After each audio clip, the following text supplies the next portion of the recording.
반갑습니다. 구국TV입니다. 오늘 방송은 나경원은 어떻게 친일파가 되었나에 대해서 말씀드리겠습니다. 사실 나경원 의원과 저는 개인적으로도 안 좋은 기억이 있어서 조금도 변론을 해주고 싶은 마음이 들지 않습니다. 그러나 한편으로 이만큼 자익의 선동이 무섭다는 것을 보여주는 좋은 예이기 때문에 어쩔 수 없이 이번 영상을 만들게 되었습니다. 많은 분들도 아시는 나경원 자위대 사건에 대해서 시간을 다시 되돌려 보겠습니다. 2004년 6월 28일 서울 신라호텔에서 자위대 50주년 기념 행사가 열립니다. 노무현 정권 때입니다. 여기에 참석한 초대받은 인원은 국내 총 150명에 이릅니다. 한나라당은 나경원, 송영선, 김석준, 안명옥 이렇게 4인이 참석을 하고 열린우리당은 신중식 위원회, 정부 관료를 모두 포함하여 나머지 다수가 참석을 하게 됩니다. 저에게 이러한 참석자들에 대한 명단이 있었고 언론 기사의 내용들도 있었지만은 어떤 사전의 동의도 없이 이 모든 자료는 언론 자료를 포함해서 모두 삭제가 됩니다. 여기에서 왜 나경원 의원이 주목을 받았느냐? 바로 윤미향을 비롯 위안부 단체가 나경원 일행을 발견하고 언론 기자들을 끌고 가서 난리를 피우고 그것이 기사화되었기 때문입니다. 결국 나경원 의원의 한나라당 의원들은 참석조차 못하고 모두 되돌아갑니다. 그 반면에 열린우리당 의원과 노무현 정권의 정부 관료들은 예외 없이 행사에 참여하였고 외교부는 자위대 행사는 우리 군도 외국에서 행사하듯이 자위대 역시 그러한 행사를 할 수 있다. 아무런 문제가 없다. 이러한 대답을 합니다. 사실 그 말은 냉정하고 합리적으로 보면 틀린 것이 아닙니다. 그리고 문재인 정권 2019년 6월에도 똑같이 자위대 65주년 행사가 서울 한복판에서 열리기도 했습니다. 그리고 문재인 정권이 2018년 12월 6일 서울 남산 하얏트 호텔에서는 일왕의 생일 파티가 열리기도 합니다. 문재인 정권 때입니다. 이러한 사실에서 우리는 자익 세력의 반일이 사실은 자익의 수단에 지나지 않는다는 그러한 것을 알 수 있습니다. 오로지 선동의 도구로서 반일일 뿐입니다.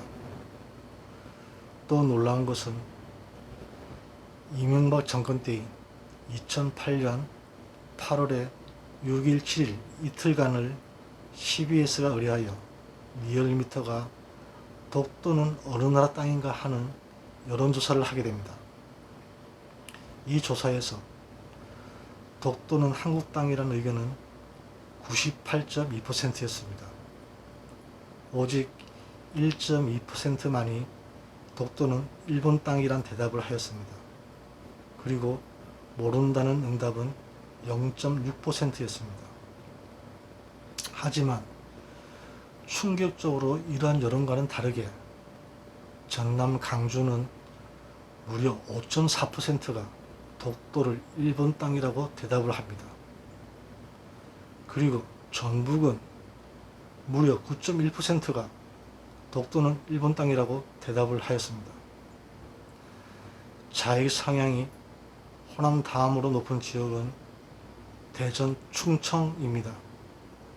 그들도 2.9%가 독도는 일본 땅이란 대답을 합니다. 일반 국민들은 독도가 일본 땅이란 대답이 1%가 넘지 않는데 여기에 비하면 매우 충격적인 결과입니다.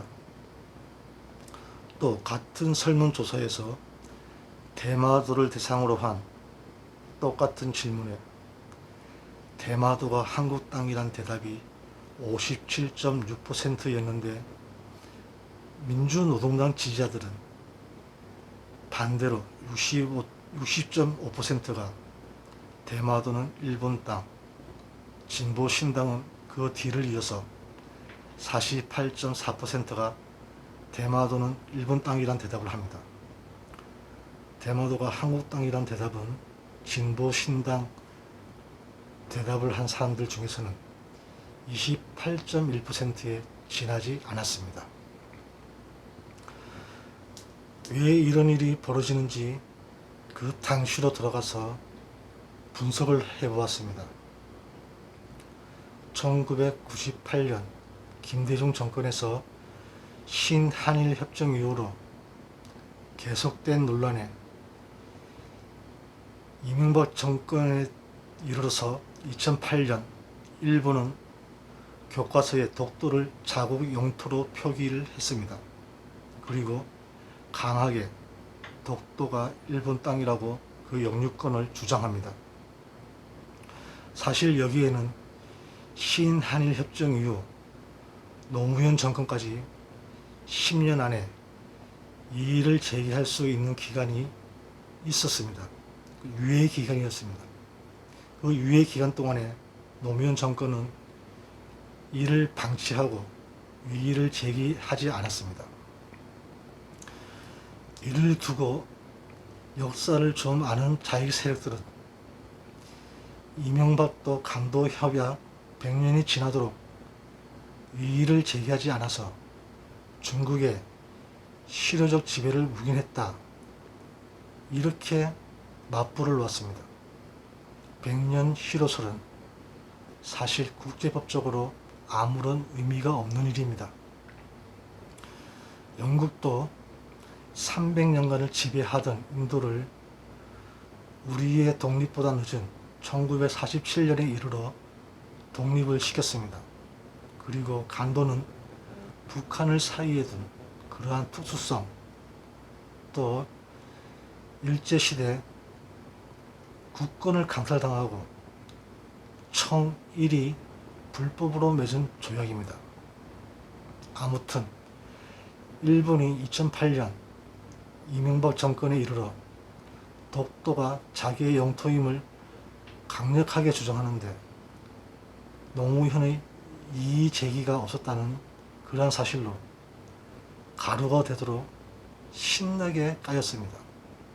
더구나 신한일 어협정 당시 해수부 장관이란 문제까지 부각되고 자익 세력은 노무현을 끝까지 두둔하게 됩니다. 김대중이 일본 천황에 90도 절을 하고 신사 참배를 한 것까지 이 모두를 자익 세력들은 끝까지 두둔을 하고 실드를 칩니다. 거기에 더 나아가 자익 세력들은 노무현이 친일파 김지태를 변호한 사실까지 드러나니까 더 이상 실드가 불가능하였습니다. 이 변호에는 김지태 친일파 변론 사건에 문재인도 함께 수임을 한 공범입니다. 그리하여 결국 자익들은 선택적 친일로 변신하기에 이르릅니다. 그래도 독도를 팔아먹으려 하는 것은 정말 토착 외구가 바로 자익 세력이 아닌가 하는 생각을 들게 합니다.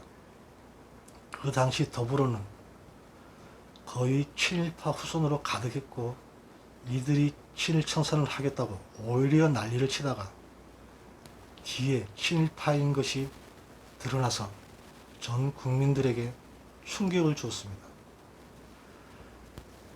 나경원이나 이명박이나 모두 더불어 출신의 보좌관을 쓰다가 배신당한 역사가 있습니다. 이명박은 보좌관 때문에 선거법 위반 실형을 받았고, 나경원은 서울시장 선거 때 낙선을 했습니다. 다시 노무현 정권으로 돌아가서 그래도 한나라당을 물귀신처럼 친일 정당이라는 딱지를 붙이는 데 성공하는데, 바로 2004년 4대 개혁 입법이라고 불리는 국가보안법 폐지, 사학법 개정, 과거사 청산, 조중동 말살, 언론 입법입니다. 과거사 청산에는 친일 청산 특별법이 포함되어 있었고, 한나라당 전원이 반대함으로써 친일파라는 낙인을 찍는 데 성공합니다. 하지만 친일 청산법은 위헌의 여지가 있었고, 더구나 더불어는 국가보안법을 폐지하기 위해 나중에 딜을 하기 위한 사전작업으로 사학법에 로스쿨법을 묶었고, 이것을 동시상정했습니다. 친일청산 과거법 역시 국가보안법 폐지를 묶어서 동시상정을 합니다.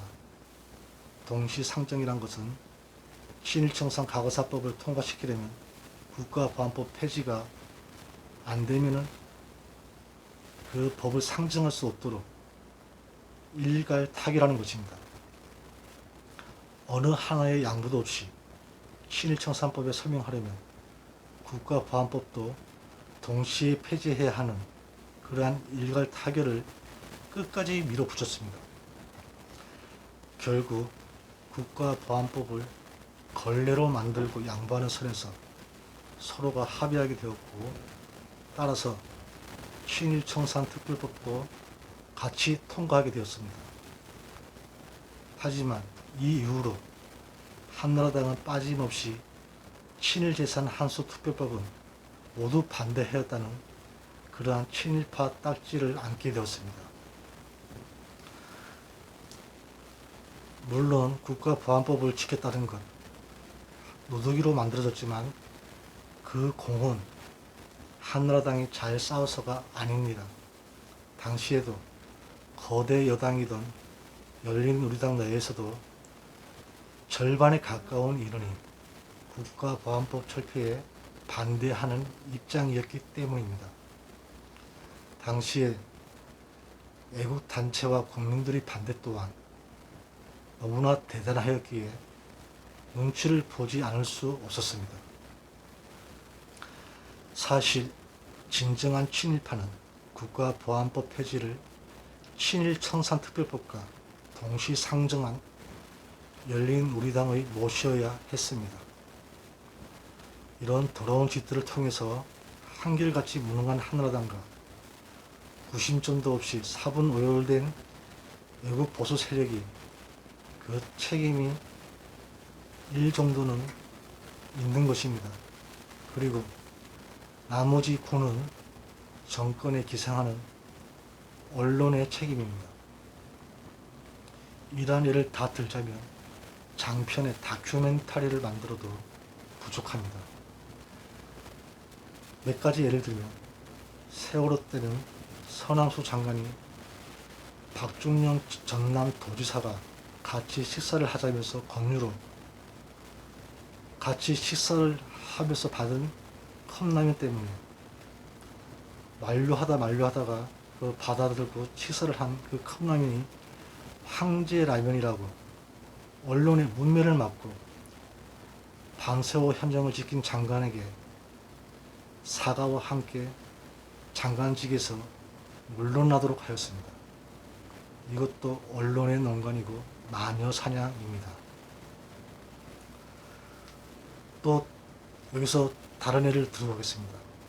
세월호 사건이 발생한 당일 문재인은 한식집에서 맛집을 탐방, 먹방을 하는 그런 추태를 보였고, 박영선 의원은 회식을 했으며 양승동 KBS 사장을 법인카드로 몇십만 원을 긁으며 노래방이 있었습니다. 바로 세월호 사건 당일에 있었던 일입니다. 그리고 또 몇 가지 예를 들겠습니다.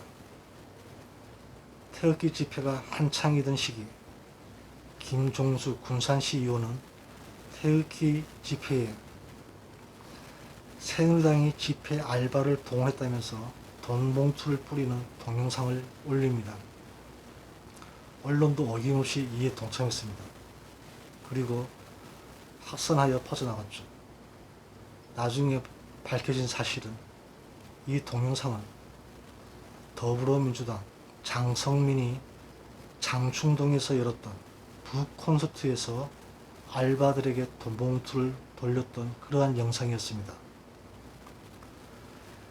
자익들의 선거에 흔하게 나오는 북콘서트와 출판 기념회는 사실 선거법을 위반한 심각한 범죄 행위입니다. 책값을 돈 봉투로 받으면서 거기에는 책값 이상의 많은 금액을 정치 자금으로 받는 그러한 행사입니다. 또 윤소화 정의당 의원에게 죽은 새와 커터칼을 함께 협박 편지를 보낸 사건도 역시 범인을 잡고 보니 대학생 진보연합 운영자로 밝혀졌습니다. 어떻게 이러한 종북 세력을 대학생 단체, 진보 단체로 부르는지 저는 이해가 안 갑니다. 이러한 언론은 대한민국에서 반드시 우리가 무너뜨리고 사라지게 만들어야 합니다. 마지막으로 예를 들어보죠. 흔히 민주화 운동, 헌법 정신에 넣고자 하는 그러한 호남의 5.18 그것의 시작은 군인이 임산부 배를 갈라서 아이를 꺼냈다. 여대생들을 잡아서 동수부대가 집단 윤관을 했다. 경상도 군인들에게 술과 마약을 먹이고 잠도 재우지 못하게 만들어서 전라도 사람들은 눈에 띄는 대로 다 죽이라고 훈련을 받았다. 이러한 유언비어로 시작된 것이 바로 5.18입니다. 거짓 선동 그리고 그것을 확대 재생산하는 그러한 언론이 없으면 자익 정권은 존재할 수가 없습니다. 자익들은 그러한 선동과 언론에 세뇌된 좀비들입니다. 어쩌면 이러한 인지 부조화가 가장 무서운 그리고 중국 바이러스보다 더한 심각한 질병이 아닌가 생각합니다. 이러한 자익선동을 깨는 또 그것을 치료하는 구국 채널 방송이 되기 위해 저는 끝까지 최선을 다할 것입니다. 여러분도 거짓에 굴복하거나 침묵해서는 안 됩니다. 진실을 나누는 애국 전도사 그리고 그것을 지키는 파수꾼이 되어 주십시오. 힘든 시기 건강하고 지혜롭게 잘 보내십시오. 신이 있다면 우리의 노력과 헌신을 결코 저버리지 않으실 겁니다. 반드시 기회란 올 것입니다. 그 날을 보다 앞당기고 그 기회가 허무하게 사라지지 않도록 우리는 언제나 기다리고 각성하여 깨어 있어야 합니다. 마지막으로 구독과 좋아요 부탁드리겠습니다. 감사합니다.